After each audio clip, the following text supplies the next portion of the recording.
Hello, lovely listeners, and thank you for joining Confessions in the Powder Room. Just as a disclaimer, we're not psychologists, therapists, or associated in the medical industry. We're two opinionated women who want to share and learn. Don't forget to hit that like, share, and subscribe button, and welcome to Confessions in the Powder Room. Hello, everyone. This is CJ Posh, And this is EG Glam. and welcome to Confessions in the Powder Room. So, Welcome. so for today's podcast, we're going to discuss and talk about some of the unique challenges that Black women over 40 face in our fashion choices. So, we're really excited to talk about this and how our audience members have had to make adjustments as far as dressing once you hit the 40 year old mark. Okay, I'm excited to hear about that, Carly. What's the title of today's episode? Tell me. Yeah, so today's title is Be Classy, Not Assy. Ooh, okay.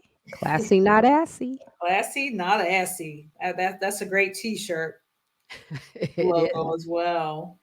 So, EG, we haven't really spoken in the last couple of days. I want to check in and see how things are going with you.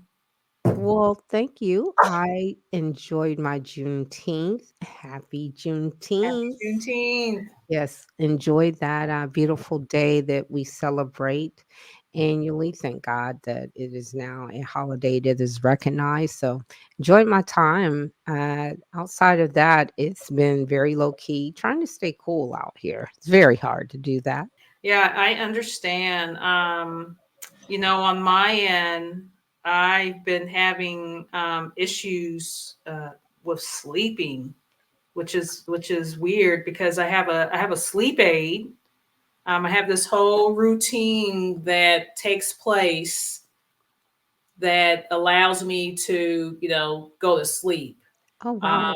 so the routine that I, have pridefully put in place that I feel was pretty foolproof, doesn't work anymore. Oh, no. Okay, well, that's when we have to go to plan B and reinvent something. Yeah, reinvent something exactly. So I am.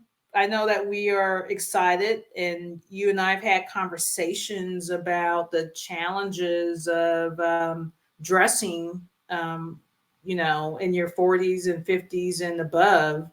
And so, what we wanted to share with our audience today is some of the historical figures and the 40-year-old plus divas that inspire EG and myself. We'll talk about the representation in the fashion industry, which is the bigger picture. And then we'll share some clips from social media on some of the challenges and recommendations that some of the social media influencers they've noticed observed about dressing in over the age of 40. Well, let's dig in. I'm excited.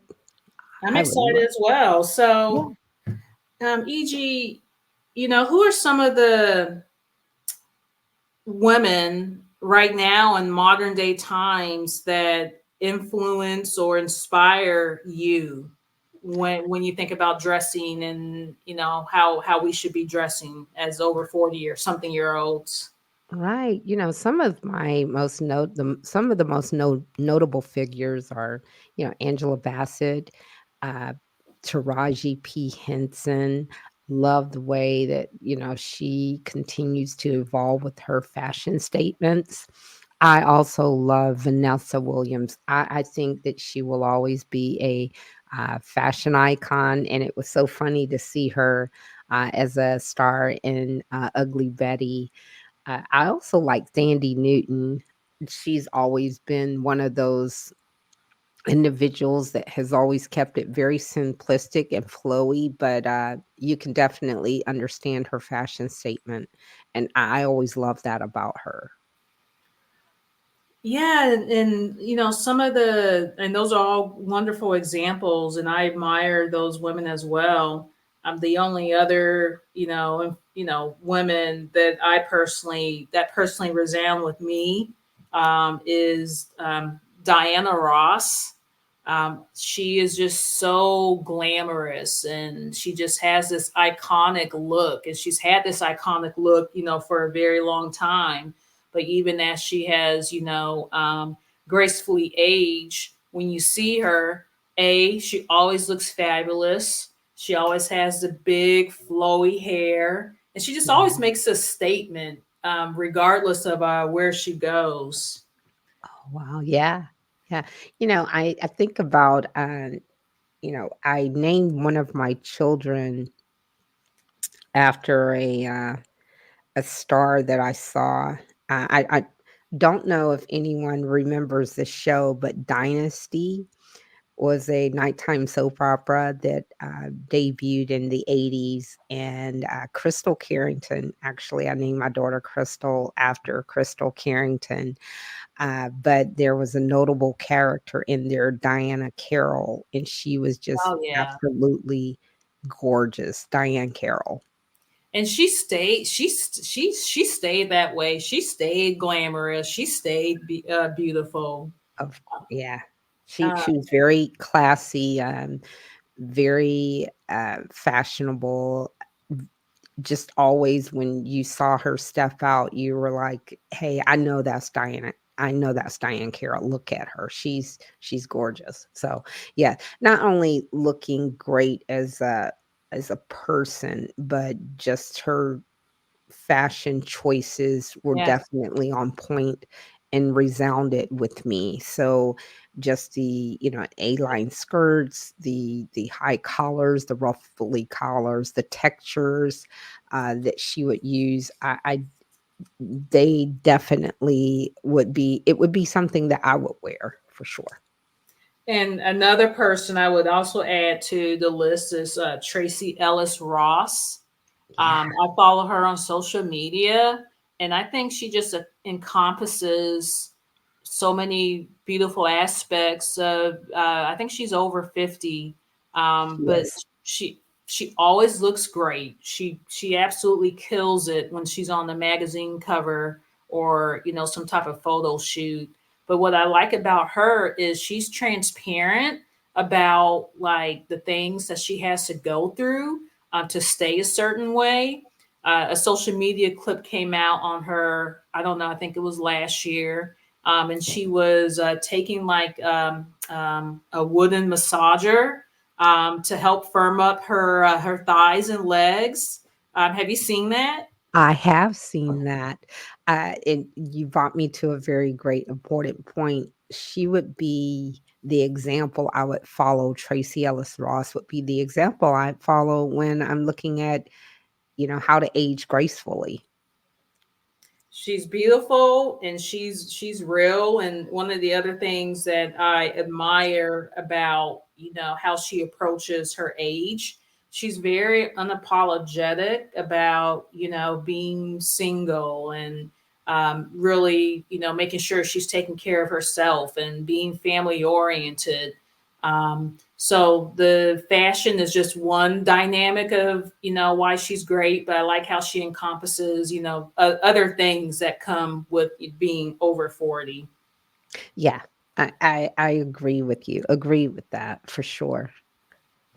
So when we also talk about fashion and when we're in and talk about black women over 40, there are some interesting dynamics in fashion that can also make it challenging to find appropriate clothes and clothes that actually fit us the way that it should. So wanted to spend a couple minutes just taking a trip back in time and to talk about like black people in general and our relationship with the fashion industry. EG, do you remember? So this was probably like in the 80s and 90s. Do you remember the Ebony Fashion Show? I do remember the Ebony fashion show. I thought that, wow, we have there are women that look like me. They're women that have those curves that are voluptuous, that are thick, if you will, that are out there representing something that I'm highly familiar with. The individuals that I see in my community or what I see being represented around me daily. And for me, the Ebony Fashion Show, I growing up in a predominantly white community, there weren't that many opportunities to see people who look like me, dressed in a fashionable manner. So, but Understood. but the Ebony Fashion Show every year they would come to my hometown. It was a big deal at the time when I was growing up. It was hosted by the AKAs, and it was a big deal that my mom and I we would go to the Ebony Fashion Show, and I would just be enthralled Oh, by seeing people who look like me, yeah. beautiful women, and dress very fashionable. Oh, I would love to have just been there to take in that entire experience.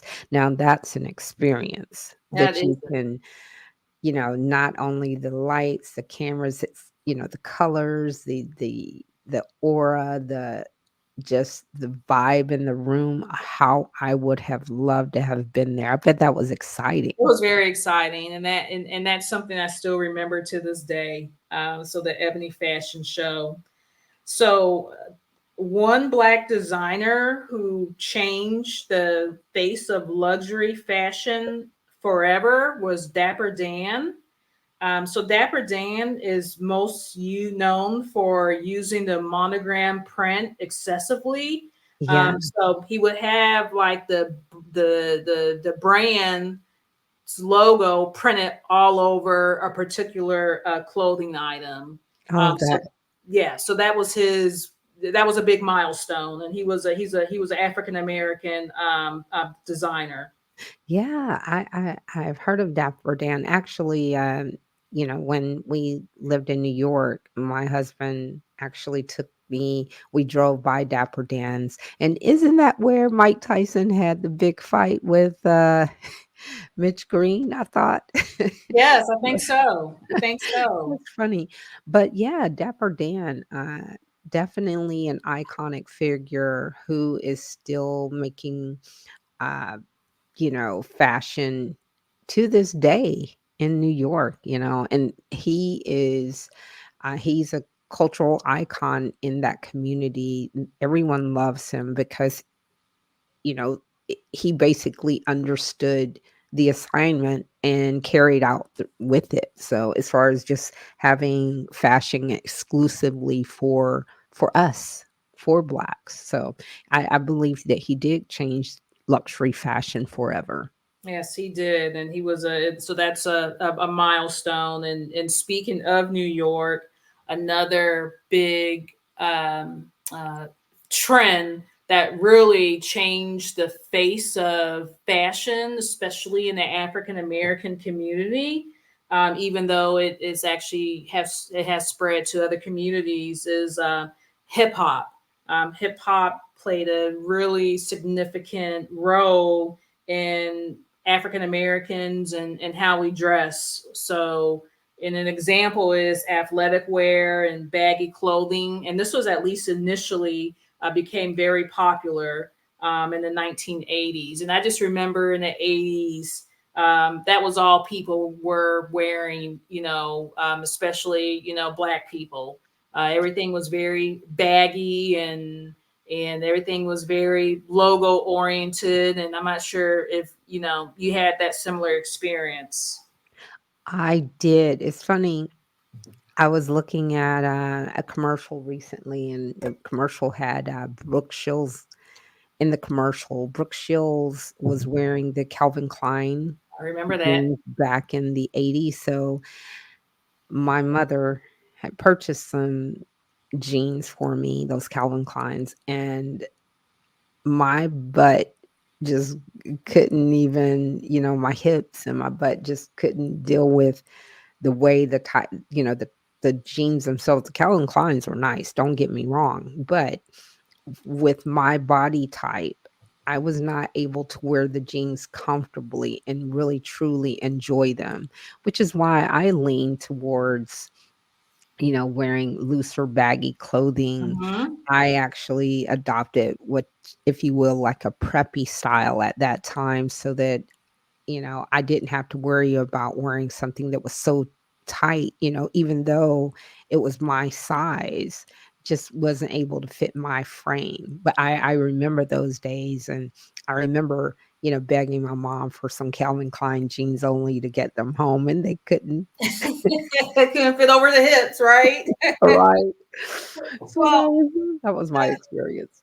well, and there's a reason for that, in the bigger picture, as we, share some milestones with our audience on, the relationship that the fashion industry has had with our community, is there has been just an overall lack of representation in the fashion industry.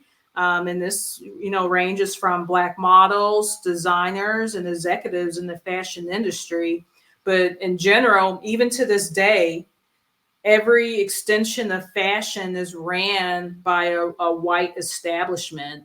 And with the Council of Fashion Designers of America, only out of the 470 members, there's only 4% of this group has African American representation that sits on this group.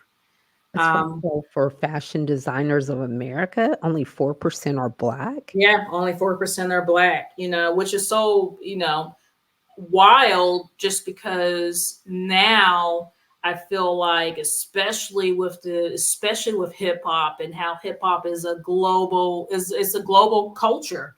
Um but African American hip hop was founded by us, by African Americans. It sure was. But to me, it's just insane how the industry is still basically operated by white establishments.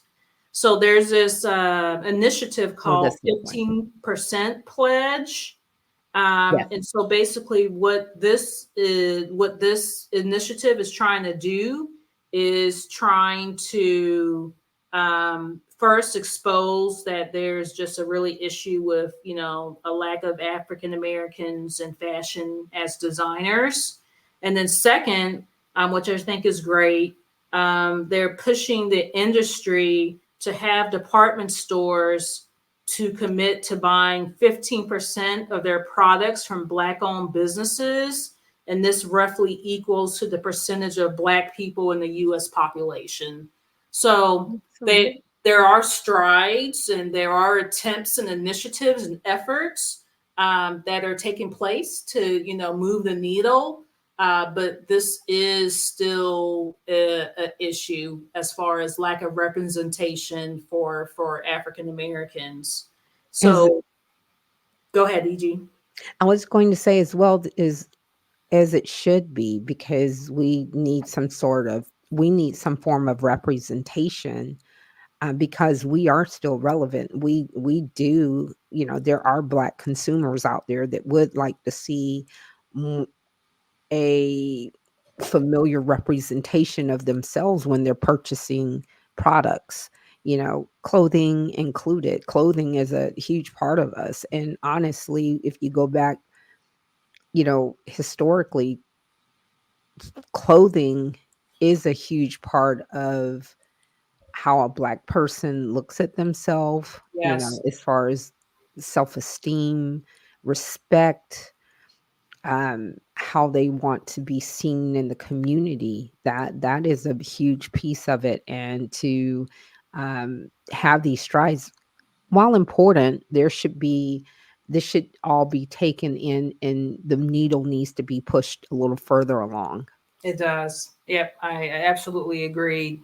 And so going back to just the challenges of dressing, as in the 40s and 50s. Like, what are some challenges that you have had, once you started turning 40?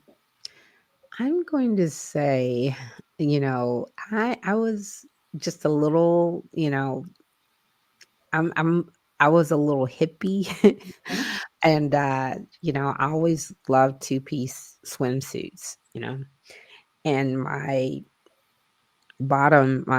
butt just got a little larger and I'm like, okay, so this is, I need to get a larger swimsuit, to accommodate me. And then I also felt like, some of the clothes that I wore, anything that was tight or that was, revealing my breast a little bit, I should put to the side and try and go for more flowy like patterns or something that was a little more modest. Just the way I felt. I felt like I needed to dress a little bit more modestly. Um, I don't know if I was looking at, hey, let me dress because this is the way that I'm feeling. Does that make sense? It does make sense. It does. And and there's no playbook for us, in terms of, what that looks like. I know for me, I remember sitting down and having lunch with a girlfriend. It's just when probably in my earlier 40s, we were, chit chatting, catching up, and she tells me, she was like, "You don't dress your age." And I'm like, "What do you mean?" She was like, "You don't look like you're 41, and you don't look like you are a mom." And I'm like, Oh, okay, is that wow. a backhanded compliment or is that an offensive? Right. Should have took offense to that, you Yeah. know? But that's always been my personal struggle because I do like form fitting clothes. I do Mhm. like to show skin. I do like to wear shorter shorts. And so, especially like, over the last, I would say, 2 years, I'm a little bit more cognitive of, okay, is this too much? Is it coming across like I'm overdoing it? And so that's been my challenge is, what's enough and what's too much. Right. I just feel like, for me, I probably, would want to be a little bit more modest and dress, age appropriate and still feel like, hey, I'm dressing my age. And really, truly, is there an age you should be to dress a certain way? I'm not certain, but I want to be a little bit more modest and leave more to the imagination. So that's how I'm taking in things. So while I, you know, understand, your assessment of, how you should dress, how you would like to, I also think it should be done modestly. So, yeah. I can see that. A couple months ago, a couple of my son's friends came over, and I was wearing uh, tighter pants and a shirt. And I work from home, so and they came over. I didn't know they were coming over, and so I was in the kitchen fixing something for them to snack on, and I caught one of my son's friends looking at my butt, and I'm Wow. like, "Oh wow." He was peeping that out. He was keeping it out, and so a note to myself, I was like, okay, I'm like, I don't want to be that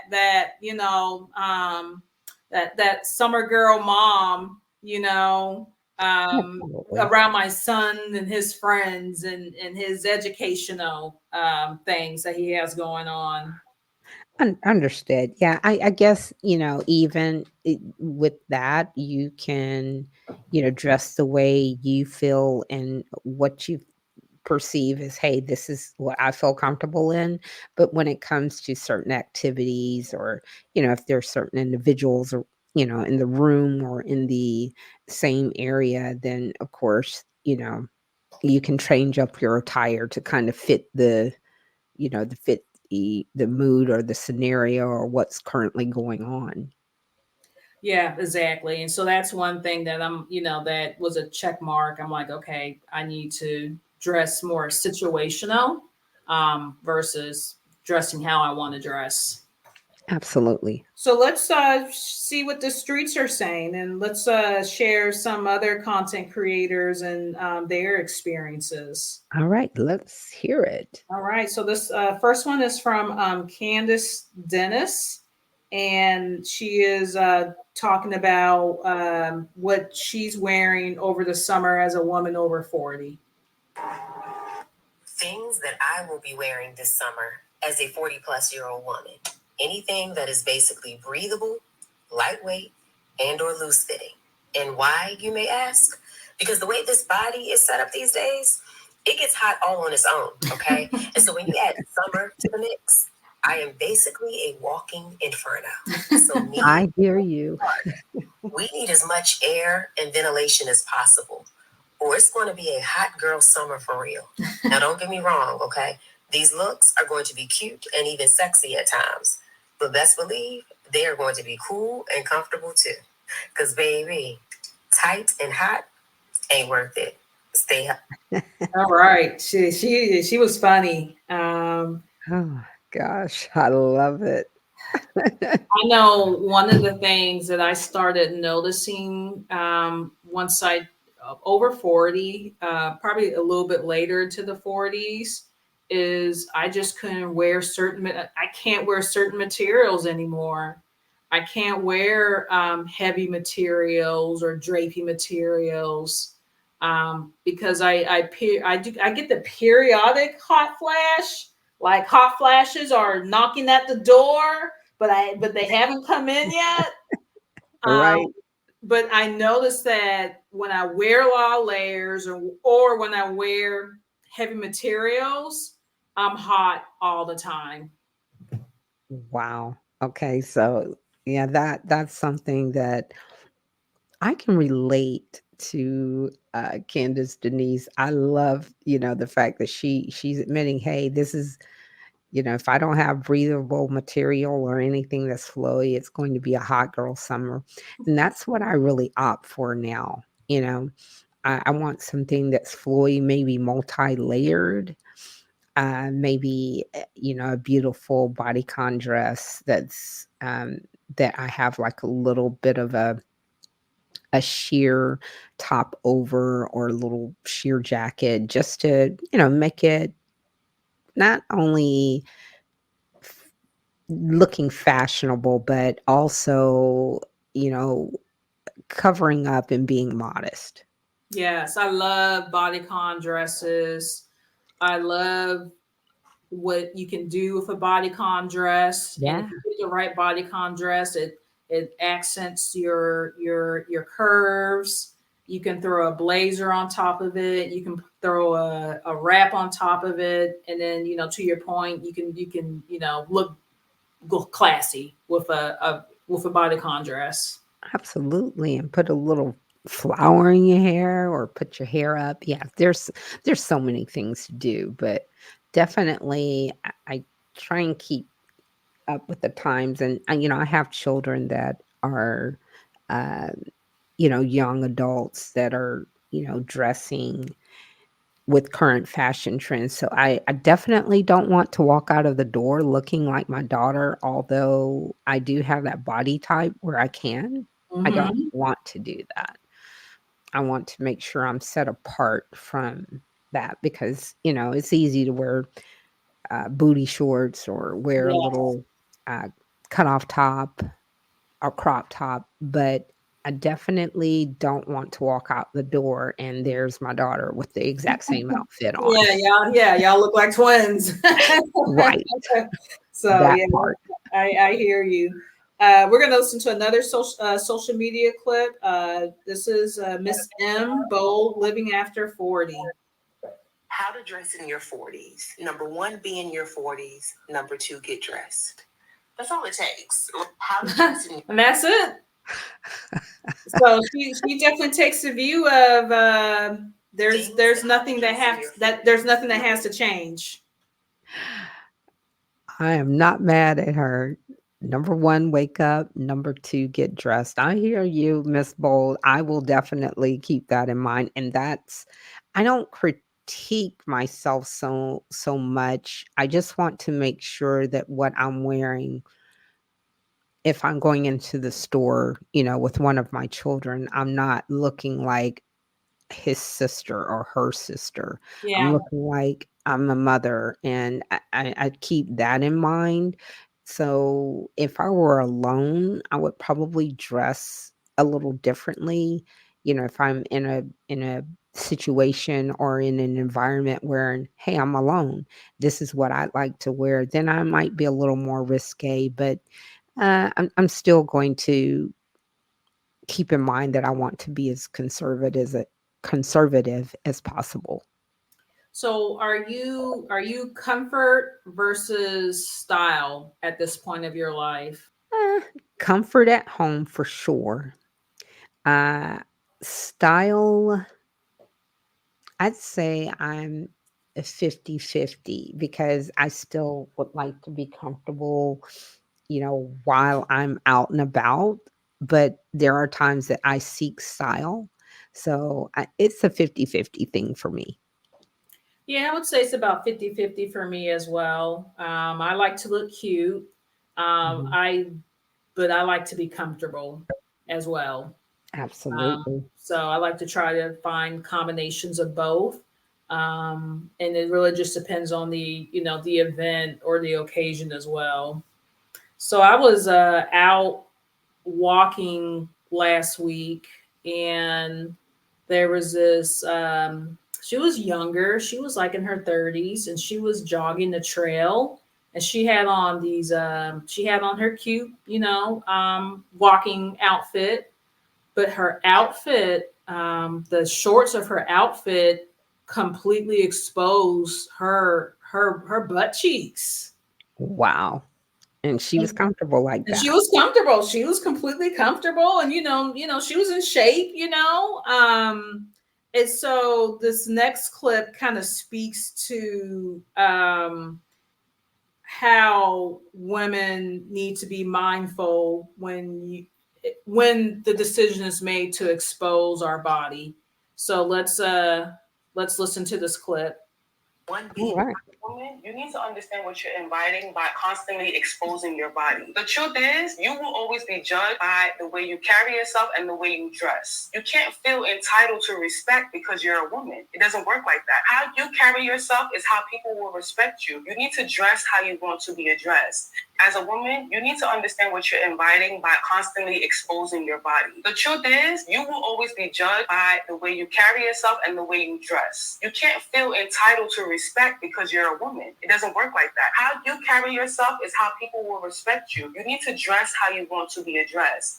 As a woman, you need to understand what you're inviting by. All right, so that was Bestie Next Door, sharing her thoughts on, women, and when we make the decision to expose ourselves, we have to deal with the consequences of the attention that we might receive, good or bad. Yeah. You have to be able to, if I choose to dress a certain way, and whether that be, risque or revealing because that's the mood I'm in, I'm opening myself up for whatever is going to be said to me, by anyone, and I need to be open to that critique, while I can respond to that as well. So I can respond. It's just that it can happen that if I get catcalled, or I'm being whistled at, or someone saying anything about my attire, then I think I'm opening myself up like that. But I think that is today's world, where today's world feels like, hey, I can critique you.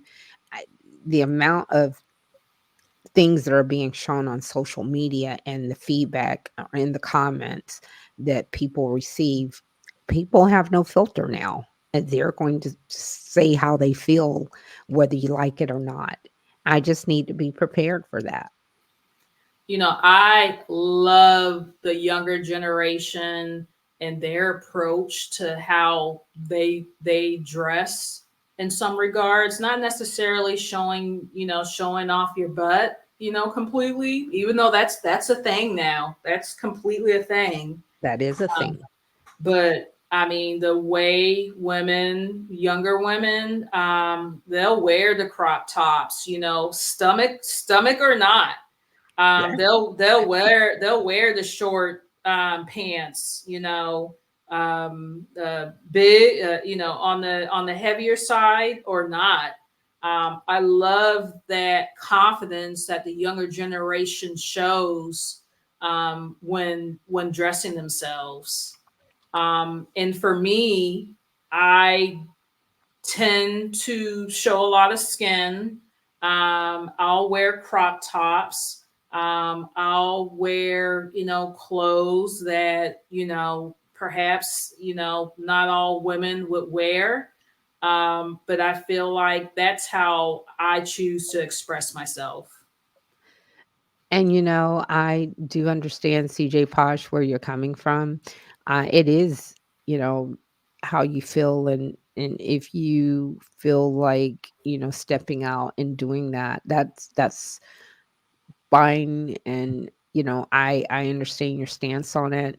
Just for me, I know that I'm going to be conservative and try and just dress a little more um I don't want to say age appropriate, but I will say a little more conservatively because I have, children that I don't want to step out into the store and then I look up and my kids there and we're wearing matching outfits. So definitely taking the more conservative approach. Yeah, and on my end, and from my perspective, hey, if I can fit into something that a 30-year-old or 20-year-old can fit into, I may look better. Um, I may. So I believe that women, we should wear what we're comfortable with. And if that means you as a woman, you're wearing things that are, shorter, then so be it, as long as you're cool with the consequences that come behind it. I think that, that's how, there's not too many ways in this life that we can express ourselves. And so clothing is the best way, the easiest way to, express ourselves, where we are in our lives, etc. Gotcha. Okay. I respect that. I respect that. No shade there, but definitely I think that I'm going to just stick to conservative and stay in my layers and flowy garments lane and let that count. And then I'll keep my crop tops and in my short dresses. And you can be the classy one, and I'll be the person that everyone side eyes. Too funny, too funny. Okay. For sure. Oh, that was a great that I like this.